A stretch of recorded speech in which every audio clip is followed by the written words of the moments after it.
उदयपुर से जयपुर रूट पर चलने वाली वंदे भारत ट्रेन पर आरोप है कि कुछ बदमाशों ने वहां पर पटरी से उतारने की कोशिश की वंदे भारत ट्रेन को, जिसके लिए उन्होंने पटरी पर पत्थर और सरिये रख दिए। लेकिन लोको पायलट ने पहले ही ट्रैक पर सरिये और पत्थर पड़े हुए देख लिए और ट्रेन को वक्त पर रोक दिया, जिससे बड़ा हादसा होने से बच गया। तो ट्रैक पर ये पत्थर सरिये रखे गए थे।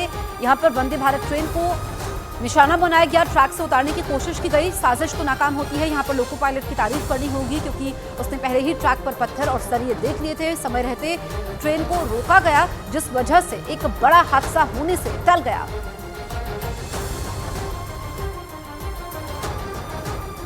वंदे भारत ट्रेन के साथ आज एक बहुत बड़ा हादसा हो सकता था। उस हादसे को टाला है लोको पायलट ने। हमारे साथ मुबारक जी आई, इनसे बात करते हैं। मुबारक जी, आपको क्या दिखा? कितने यात्री इस ट्रेन में थे? कैसे हादसे को टाला? क्या दिखा आपको? हमें पत्थर दिखे और हमने इमरजेंसी मार के गाड़ी को खड़ी कर दिया। हमारे रेल और क्या क्या था? वो लोहे के कुछ किले फंसा रखे थे, किले फंसा रखे थे। तो यात्री कहीं थोड़ा सहमे डरे? नहीं। अब ये तो हमने गिना नहीं कितने यात्री थे। कितने पत्थर दिखे, कितने सरिये थे? दोनों लाइन पे पत्थर थे, काफी पत्थर है। इधर दिल्ली में केंद्र सरकार के खिलाफ प्रदर्शन के लिए आए टीएमसी के नेताओं ने दिल्ली पुलिस पर आंदोलन में खलल डालने का आरोप लगाया। दिल्ली में टीएमसी मनरेगा और पीएम आवास योजना के बकाया फंड की मांग पर केंद्र सरकार के खिलाफ प्रदर्शन कर रही है।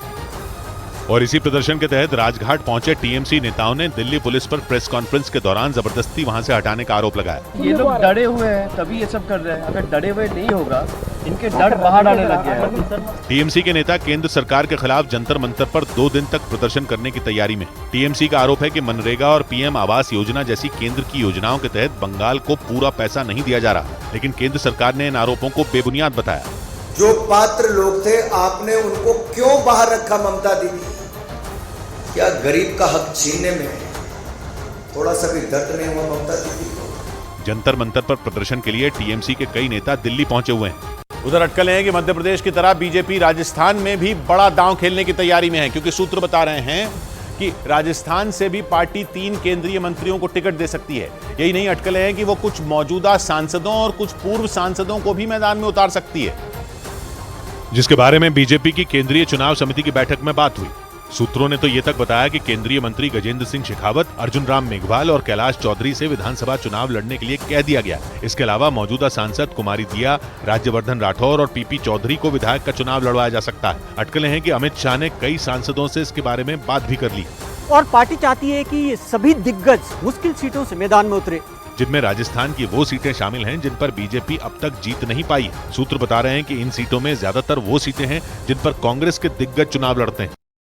सरदारपुरा सीट शामिल है। इस सीट पर 2003 से राजस्थान के मुख्यमंत्री अशोक गहलोत का कब्जा है, लेकिन सूत्र बता रहे हैं कि बीजेपी गहलोत के खिलाफ गजेंद्र सिंह शेखावत को मैदान में उतारना चाहती है, क्योंकि गहलोत का गढ़ मानी जाने वाली सरदारपुरा सीट गजेंद्र सिंह शेखावत के संसदीय क्षेत्र जोधपुर का हिस्सा है। और 2019 के लोकसभा चुनाव में गजेंद्र सिंह शेखावत जोधपुर से अशोक गहलोत के बेटे वैभव गहलोत को हरा चुके हैं। वैसे अटकलें हैं कि गजेंद्र सिंह शेखावत जोधपुर की एक दूसरी विधानसभा सीट से भी चुनाव लड़ सकते हैं, यानी गजेंद्र सिंह शेखावत के सामने 2 विकल्प रखे जा सकते हैं। हालांकि पिछले हफ्ते जयपुर में बीजेपी की बैठक के बाद गजेंद्र सिंह शेखावत ने ऐसी किसी खबर पर मोहर नहीं लगाई थी और केवल ये संकेत दिए थे कि राजस्थान में भी मध्य प्रदेश की तरह सीएम का कोई चेहरा नहीं होगा, कि सभी लोग सामूहिक नेतृत्व के साथ चुनाव लड़ेंगे।